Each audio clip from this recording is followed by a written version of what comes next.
नमस्कार। आज हम श्री संप्रदाय से संबंधित जानकारी आप तक पहुंचाएंगे। जिस श्री संप्रदाय का स्थापना रामानुजाचार्य ने की थी, जिनका दर्शन विशिष्टाद्वैतवाद है। विशिष्टाद्वैतवाद, इसमें श्री का अर्थ है लक्ष्मी तथा इस संप्रदाय के आराध्य हैं भगवान विष्णु, जिसे लक्ष्मी नारायण नाम से जानते हैं। विशिष्टाद्वैत दर्शन यह मानता है कि ब्रह्म है तो अद्वैत, लेकिन विशिष्ट है। विशिष्ट का अर्थ सगुण और सविरोध से है। सगुण का अर्थ अवतार और लीला से जुड़ा हुआ है। सविरोध का अर्थ है जिसकी मूर्ति हो और पूजा भी संभव है। विशिष्टाद्वैत दर्शन अथवा श्री संप्रदाय से ही सगुण भक्ति धारा की शुरुआत हुई।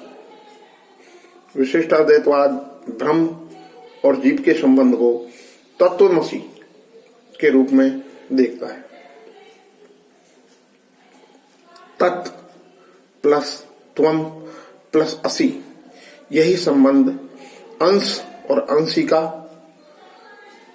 यही वजह है कि इस दर्शन से पहली बार दास भाव की भक्ति को बल मिला। श्री संप्रदाय से ही आगे चलकर रामावत संप्रदाय का विकास हुआ, जिसके संपादक राघवानंद जी थे। इस संप्रदाय के आराध्य सीताराम रहे। आगे चलकर इसी संप्रदाय से रामानंद जी जुड़े। रामानंद जी ने राम भक्ति धारा को जाति पाति से मुक्त करने का कार्य किया। उन्होंने कहा, जाति पाति पूछे ना कोई, हरि का भजे सो हरि का होई। रामानंद जी के दो प्रमुख शिष्य माने गए हैं, एक कबीर है और दूसरे तुलसी। इन दोनों से राम भक्ति धारा के दो स्कूलों की स्थापना हुई। कबीर ने अभेद भक्ति की शुरुआत हुई और तुलसी से भेद भक्ति की शुरुआत हुई। कबीर के राम अवतारों से परे, जबकि तुलसी के राम अवतारी है, जो सत्य की रक्षा और दुष्टों के दलन के लिए अवतार लेते हैं। जैसे जब जब होए धर्म की हानि।